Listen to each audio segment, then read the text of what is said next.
안녕하십니까 해운중학교 학생 여러분. 이번 시간에는 구름에 대해서 이야기를 좀 하려고 합니다. 구름이 어떻게 만들어지는지, 구름의 발생 원리랑 그리고 구름의 종류에 대해서 크게 두 가지를 이야기해 보도록 할게요. 이번 동영상의 학습 목표입니다. 구름의 생성 원리를 당열 팽창과 은결핵으로 설명할 수 있다. 그 다음 구름이 만들어지는 과정과 구름의 종류를 설명할 수 있다. 이 두 가지 학습 목표를 가지고 선생님이 설명을 하게 될 텐데, 여기 오타가 좀 있네요. 르이죠. 구름의 생성 원리를 단열 팽창과 은결핵으로 설명할 수 있다.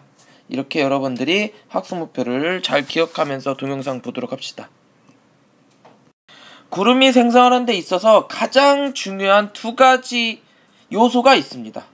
가장 중요한 두 가지 요소요. 여기 앞에다 좀 적을게요. 가장 중요한 요소는 첫 번째 원리예요. 원리랑요. 그 다음 이 글씨가 조금 그러네. 지우고 다시 한번 적을게요. 두 가지 요소의 원리, 그 다음에 가장 중요한 요소. 선생님이 학습지에 구름이 만들어지는데 가장 중요한 요소 두 가지를 적어라, 이렇게 여러분들한테 적으라고 내게 될 텐데, 그때의 요소랑 이거랑 구분을 해서 좀 잘 적으세요. 원리는요, 단열 팽창입니다. 그 다음에 가장 필요한 요소는 은결핵입니다. 구름을 만들 때 이 두 가지를 꼭 기억해야 돼. 꼭! 반드시! 내가 이걸 가지고 문제를 안 낼 것 같아? 무조건 냅니다, 이거. 단열 팽창 은결핵, 단열 팽창 은결핵 뭐? 단열 팽창 은결핵 뭐? 단열 팽창 은결핵, 이 두 가지를 가지고 여러분들한테 계속 이야기를 하게 될 거예요. 첫 번째, 구름 발생 원리. 첫 번째, 단열 팽창에 대해서 이야기를 하겠습니다. 단열 팽창이란 공기가 외부에서 열을 얻거나 외부로 열을 잃지 않으면서 부피가 팽창하여 기온이 높아지는 현상, 이렇게 이야기를 하고 있습니다. 그냥 이거든요. 그런갑다 하고 생각하세요. 단열 팽창. 이 단열 팽창이라고 하는 것을 여러분들이 직접 실험을 통해서 확인하고 선생님이 설명을 할 겁니다. 근데 여기서 중요한 거는요, 외부에서 열을 얻거나, 빨간색으로 외부에서 열을 얻거나 외부로 열을 잃지 않는다라고 하는 게 굉장히 중요합니다. 단열 팽창에서는 근데 팽창을 하는 거야. 그러면 단열 압축이라고 하는 거는 뭐겠어요? 외부에서 열을 얻거나 외부에서 열을 잃지 않으면서 부피가 압축하는 그걸 얘기하는 거죠. 이런 현상이 만들어질 때, 이 단열 팽창이 만들어질 때는요, 어떤 현상이 생기냐면 다음과 같이 아래에 입술을 오물에서 오물이면 찬바람이 나간다, 이런 거.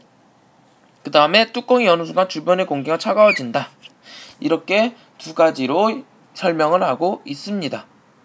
단열 압축에서는요, 무엇이 만들어지냐면 높새바람이라고 하는 현상이 생깁니다. 높새바람. 여러분들 높새바람 배웠습니까? 안 배웠으면 넘어가도록 할게요. 구름의 발생 원리를 여기에 뭐라고 적혀 있어요?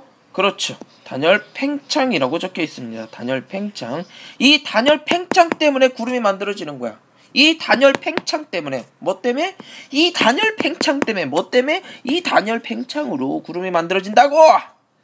그리고 이 단열 팽창 플러스 뭐가 더 필요하냐면 이 은결핵이 필요합니다. 은결핵이요. 이 은결핵이 어떤 역할을 하냐면요, 구름이 잘 만들어지도록, 여기에서는 은결이라고 되어 있는데 그냥 편안하게 구름이 잘 만들어지도록 하는 어떤 구심점 역할을 하는 게 바로 이 은결핵이라고 하는 겁니다. 여러분들이 앞서 했던 실험에서는요, 향연기가 이러한 역할을 하게 되었습니다. 연기가 있을 때 없을 때 구름이 얼마만큼 잘 발생이 되었는지 여러분들이 직접 실험을 통해서 확인을 했죠. 실제로는 이 은결핵이요, 먼지나 헤엄 입자들이 이러한 역할을 하게 됩니다. 여기서 헤엄 입자란, 아래쪽에 선생님 적어놨죠. 헤엄 입자란 파도로 생기는 해수 밀입자입니다. 그러니까 파도에서 만들어지게 되는 조그마한 물방울입니다. 조그마한 물방울인데 파도에는 뭐가 들었어요? 그렇죠. 굉장히 많은 미네랄, 염분들이 들어가 있잖아요. 이 염분들 속에 조그마한 이 염분들 속에 들어가 있는 이것들이 수증기가 말라버리게 되면 얘네들이 응결핵 역할을 한단 말이에요.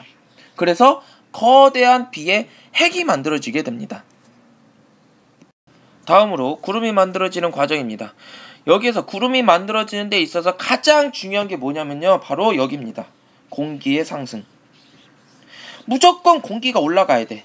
무조건 공기가 올라가야만 구름이 만들어지게 됩니다. 이걸 여러분들이 꼭 기억하셔야 돼요. 구름이 뭐 어떻게 돼야 된다? 올라가야 된다. 구름이 올라가지 않으면 공기가 올라가지 않으면 구름이 만들어지지 않는다. 그렇다면 왜? 이 공기가 올라갈 때 무엇이 생기냐면 이 단열 팽창이 생기거든요. 다시 한번 공기 아래쪽에 있는 따뜻한 공기가요. 갑자기 올라갑니다. 갑자기 올라갈 때는 외부에서 열 출입 없이 갑자기 공기가 어떻게 되냐? 팽창하게 돼. 부피가 점점 커지게 됩니다. 이렇게 커지게 되면서 온도가 쫙 내려가. 온도가 쫙 내려가게 되면서 응결이 막 시작돼.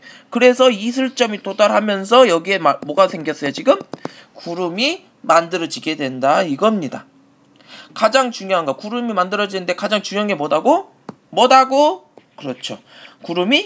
공기가 올라가야 된다고. 공기가 무조건 올라가서 단열 팽창이 일어나야만 얘네들이 이슬점에 도달해서 구름이 만들어지게 된다. 이걸 여러분들이 꼭 기억해야 된다고요. 그런데 이 공기가 어떤 식으로 상승하느냐에 따라서 구름이 만들어지는 과정이 달라지게 됩니다.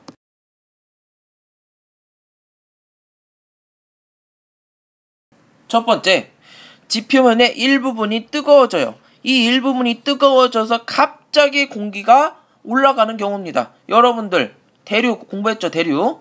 유체, 기체나 혹은 액체에서 일어나는 열의 전달 과정이라고 얘기를 했었을 텐데 이때 따뜻한 공기는 어떻게 된다? 따뜻한 물은 어떻게 된다? 위로 올라가고 찬물과 찬 공기는 어떻게 된다? 내려간다. 이때 지역적으로 따뜻한 지역이 생겼을 때 여기 아래에 있는 공기가 어떻게 된다고? 쫙 올라가 버리게 된다 이겁니다. 그러면서 단열 팽창이 일어나고 이슬점 도달해서 구름이 만들어진다 이겁니다. 그 다음 두 번째, 공기가요 움직이다가 산을 만나. 산은 어때요? 높죠? 그렇죠. 산등성이를 타고 쫙 올라가게 되다 보면 아주 자연스럽게 공기가 올라가게 되네. 그래서 구름이 만들어지는 경우. 그 다음에 두 번째, 찬 공기하고 따뜻한 공기가 만나는 이런 경우에서도 구름이 만들어지게 됩니다. 왜일까요? 당연히 따뜻한 공기는 찬 공기보다 가볍기 때문에 위로 올라간다는 얘기야. 어쩔 수 없어. 그냥 올라가야 돼.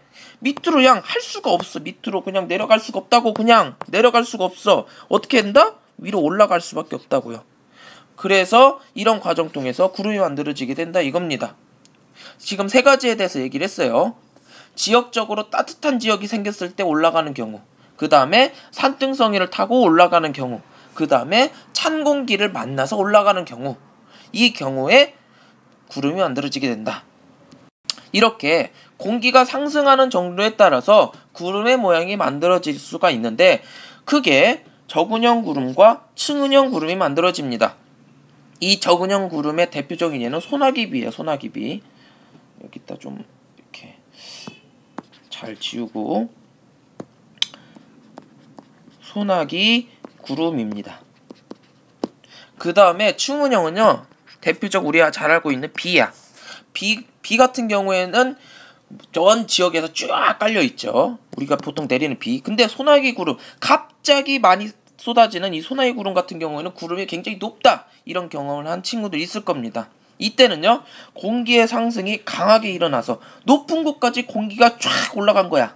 그렇게 해서 구름이 높게 아주 높게 만들어지는 거고요. 그 다음에 공기의 상승이 약하게 일어날 때는 이렇게 쫙 아래쪽으로 깔려서 이렇게 만들어지게 됩니다.